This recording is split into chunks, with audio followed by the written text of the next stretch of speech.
सोमवार दिनांक 6 जुलाई 2026 को वाल्मीकि मेहतर समाज की ओर से आझा मैदान मुंबई में अनुसूचित जाति उपवर्गीकरण के समर्थन में आयोजित महाराष्ट्र राज्य मेहता वाल्मीकि समाज और बावनी पंचायत एवं अनुसूचित जाति जमाती उपवर्गीकरण समर्थ कृति समिति के संयुक्त तत्वावधान में आयोजित धरना आंदोलन को महाराष्ट्र सरकार के संकट मोचक कैबिनेट मंत्री माननीय गिरिजी महाजन ने इस सभा को सरकार के प्रतिनिधि के रूप में संबोधित किया। माननीय सुप्रीम कोर्ट के निर्णय की अमलबजावनी के संदर्भ में शीघ्र ही मैं माननीय मुख्यमंत्री देवेंद्र जी फडणवीस इनके साथ जल्द ही मीटिंग लगाने की जवाबदारी लेता हूं। इस अवसर पर समाज के लोकप्रिय आमदार श्यामजी खोडे विशेष रूप सेवक उपस्थित थे। ही संसार पर मावली पंचायत के अध्यक्ष बारसे कार्याध्यक्ष किशोर जी पिवाल एवं इस कृति समिति के अध्यक्ष माननीय धनंजय गुरुजी तथा अखिल भारतीय सफाई मजदूर यूनियन 2261 के राष्ट्रीय अध्यक्ष माननीय चरण सिंह टाक, महामंत्री जय सिंह कछवा ने भी उपस्थित समाज बांधव को संबोधित किया। इस अवसर पर संगठन के प्रदेश महामंत्री राहुल टाक, संजय राजसेवती, संवेद सह प्रदेश सचिव उमेश गोहर सहित मुंबई प्रदेश अध्यक्ष भरत भाई सोलंकी, अमरावती विभाग अध्यक्ष सुभाष चौहान, इनके संवेद संपूर्ण महाराष्ट्र प्रदेश के पदाधिकारी सदस्य संवेद बड़ी संख्या में समाज बांधव उपस्थित थे। वाल्मीकि सफाई कर्मचारी वर्ग है, यांना आजपर्यंत आरक्षणाचा लाभ मिळालेला नाही। आपण बघा डॉक्टर बाबासाहेब आंबेडकर इंटरनॅशनल केंद्र पार्टीमध्ये समाज समाजाला लाभ मिळालेला आहे, महार समाजाला लाभ मिळालेला आहे, मातम समाजाला काही प्रतिशत लाभ मिळालेला आहे, पण बेकार वाल्मीकि समाजाला 0% लाभ मिळालेला आहे। मग आरक्षणाची सर्व जास्त कोणाला जरूरत आहे ते बेकार वाल्मीकि समाजाला जरूरत आहे, सफाई कर्मचाऱ्यांना जरूरत आहे। म्हणून आम्ही सरकारला विनंती करतो की आपण बेकार वाल्मीकि समाजाच्या सर्वांगीण विकासासाठी, मातम समाजाच्या सर्वांगीण विकासासाठी आणि अनुसूचित जातीमध्ये येणारा जे 59 जातीमधून 58 जाती आहे, हा सर्व जातीचा सर्वांगीण विकास करिता आपण वाल्मीकि पंचायत बावनी पंचायत के सभी पदाधिकारी और उपवर्गीकरण इन दोनों की ओर से और तमाम कामगार संगठना, तमाम समाज के प्रमुख लोगों की ओर से जो आयोजित उपवर्गीकरण का आंदोलन का जो ये स्वरूप है वो बहुत ही जबरदस्त आज देखने को मिला है। मैं ये चाहता हूँ कि आने वाले समय में इससे ज्यादा बड़ी तादाद के अंदर हम जो है दिवाली अधिवेशन में नागपुर विधानसभा की ओर कूच करेंगे। आपने देखा है कि उपवर्गीकरण का मुद्दा 1970 के अंदर जो पंजाब से चला, तो पंजाब में भी वाल्मीकियों ने इस आवाज को बुलंद की। पंजाब से इस आवाज को बुलंद करने के बाद में नतीजा ये निकला कि 18 वाल्मीकि और चमार इन लोगों को 50-50% का आरक्षण का बंटवारा करके दिया गया। और उसके बाद एक राजू आयोग हुआ आंध्र प्रदेश में, और वो सब की उसमें माझी समाज की जो है विशेष आरक्षण देने की बात की। साथियों, ये सारी जो लड़ाई है, ये लड़ाई कोई आज की लड़ाई नहीं है, ये अनेक वर्षों से चली आ रही लड़ाई है। लेकिन आज तक का जो वर्ग आरक्षण का फायदा लेते आया वो लेते आए।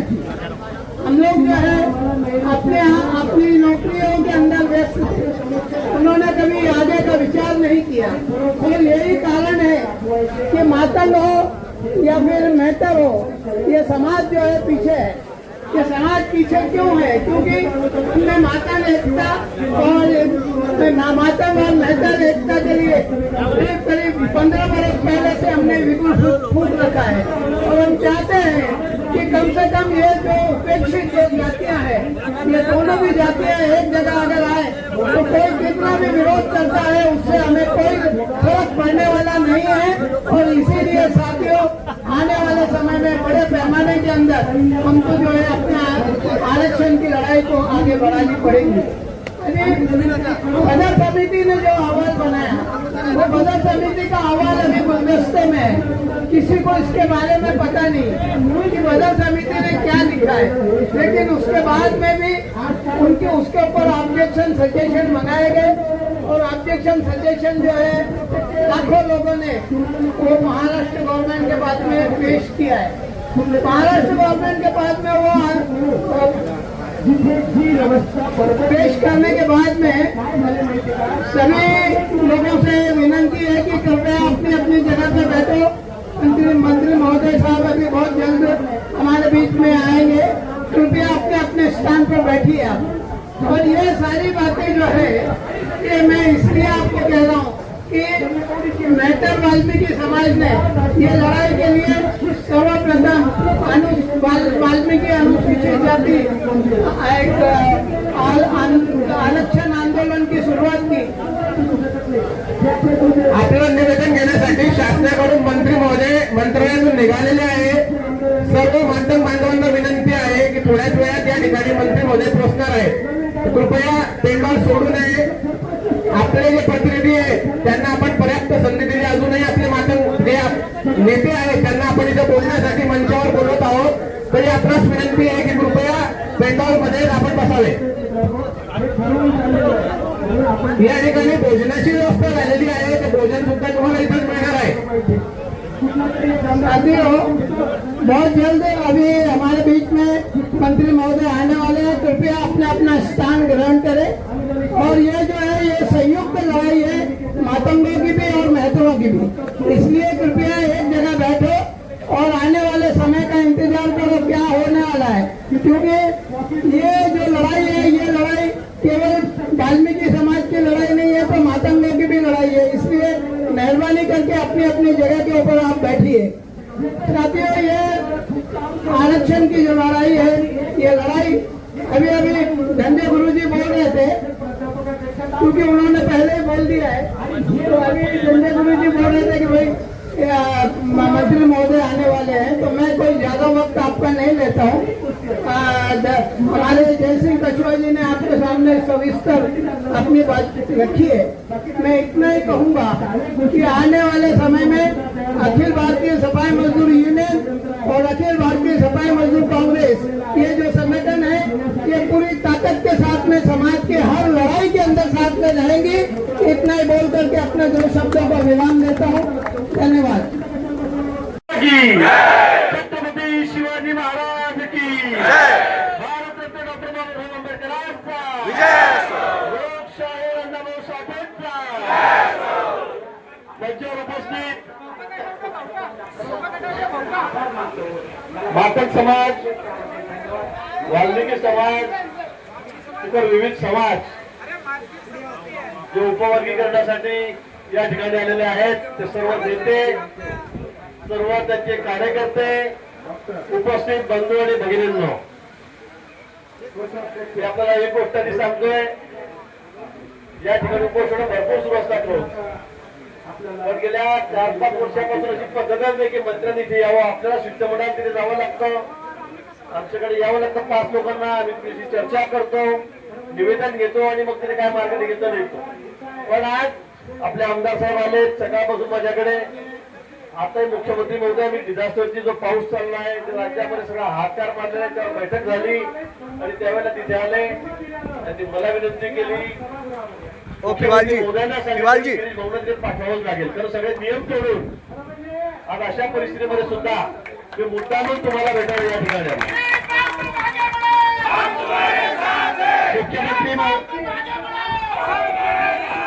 मुख्यमंत्री महोदयांनी मला सांगितलं नियम काही असला तरी त्या ठिकाणी जा, कारण तुम्ही सर्वजण आम्हाला माहित आहे, देवेंद्रजींना माहित आहे, हे आपले मतदार आहात, 100% आपले मतदार आहात, त्याची जाणीव आम्हाला आहे। माननीय मुख्यमंत्री महोदयांचे बोलून दाखवलेलं आहे।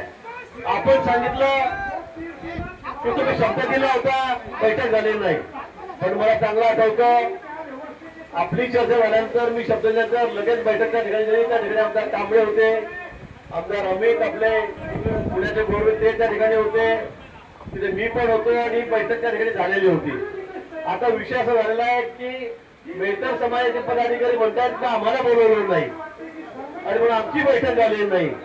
शेवटी आपला उद्देश एकच आहे, आपल्याला उपवर्गीकरण झालं पाहिजे की नाही, आपला उद्देश क्लिअर आहे।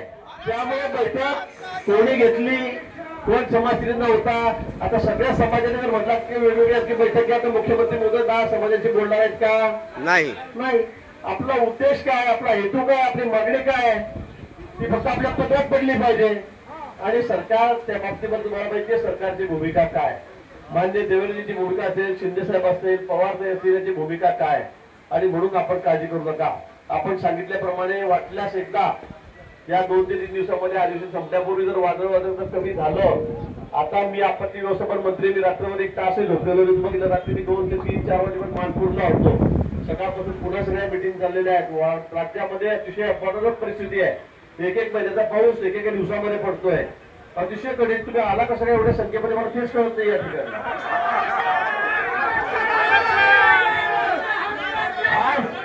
रात्रीपासून सकाळपासून सगळ्या मार्ग बंद आहेत. तुम्ही चालत आलेला आहात. राज्यभरामध्ये सगळे हायवे बंद पडलेले आहेत, रेल्वे बंद पडलेले आहेत, सगळे झाडं पडत आहेत. आता वादळ अतिशय वेगाने सांगितलंय. समुद्रामध्ये हायटाईड आहे. पावसाचा रेड अलर्ट देण्यात आलेला आहे. 2 दिवस आज उद्या. आणि एवढ्या परिस्थितीमध्ये मला आता आमदार साहेबांनी मला सांगितलं की इतके लोक आहेत. म्हटलं काही फेकाफेक करू नका म्हटलं. एवढ्या वादळात वाढत एवढे लोक आले कसे काय, गाड्या बंद, ट्रेन पण आले कसे काय. पण इथे आल्यावर तुम्ही एवढ्या मोठ्या संख्येमध्ये या ठिकाणी आहात. यावरून मला कळतंय की तुमची या मागणी संदर्भामध्ये केवढी मोठी तळमळ या ठिकाणी आहे. तिथे उपयोग आपल्याला या उपभागीकरणामुळे होणार आहे. आणि म्हणून आपण काळजी करू नका. मी प्रयत्न करतो तर आज 2 दिवसामध्ये वातावरण निवडलं तर सरकार अलर्ट मोडवर आहे. मुख्यमंत्री आपली 24 तास सगळ्या घटनेकडे बघतायत. मी रस्त्यावरच आहे. म्हणून 1-2-3 दिवसामध्ये आपली पुन्हा गरज पडली तर एक बैठक मी मुख्यमंत्री पदासमोर लावून देतो. मागच्या वेळेला मी सांगितलं होतं तशी बैठक आपण लावली होती. पण आता तुम्ही काही लोक वाटतात की आमची बैठक झाली नाही. मला वाटतं ही बैठक सविस्तर झाली, पूर्ण झालेली होती. आपल्याला वाटत असेल तर आपण एक 7-8 जण सगळे याच्यामध्ये गडबडी करू नका. मला सगळ्यांना विनंती आहे, तुम्ही जर संघटित राहिला तर आपली ताकद मोठी आहे. तुम्ही जर संघटित राहिला पहिल्या गोष्टी उपयोग आहे. तर मग ह्या नेता मागे राहिला, हा पुढे आला, याने बोलू दिलं नाही, हा काबरं बोलला, हा जास्त बोलला, हा कमी बोलला. अशा सगळ्या या गोष्टीमध्ये माझा 35 वर्ष अनुभव आहे. मी राज्यामध्ये मी सगळ्यात सिनियर आहे.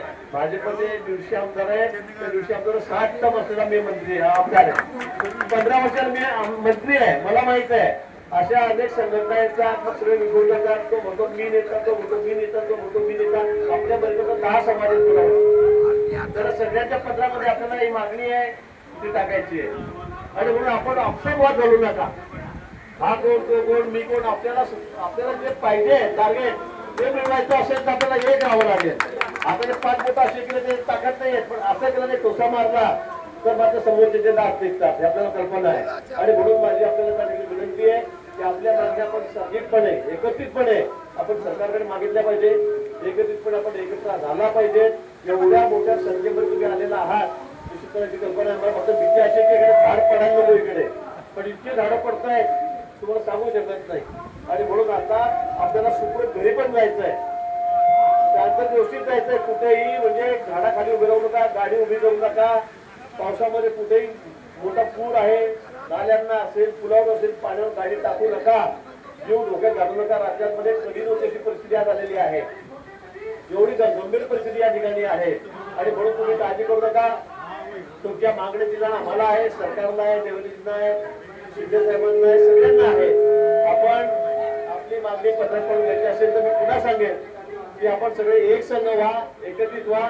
थोडं वातावरण निवळलं की पुन्हा आपण वाटलं त्या ठिकाणी एकत्रित होऊ. गरज भासल्या पण सरकार निश्चित तुमच्या पाठीशी आहे. मी सांगेन तुम्हाला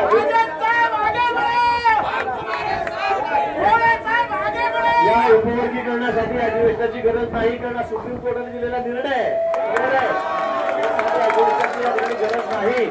पण मी तुम्हाला पुन्हा सांगतो या ठिकाणी आपण एकदा या 4 दिवसामध्ये अधिवेशन व्हायचं शक्यतो हे वातावरण निवडलं तरी बैठक करून देतो.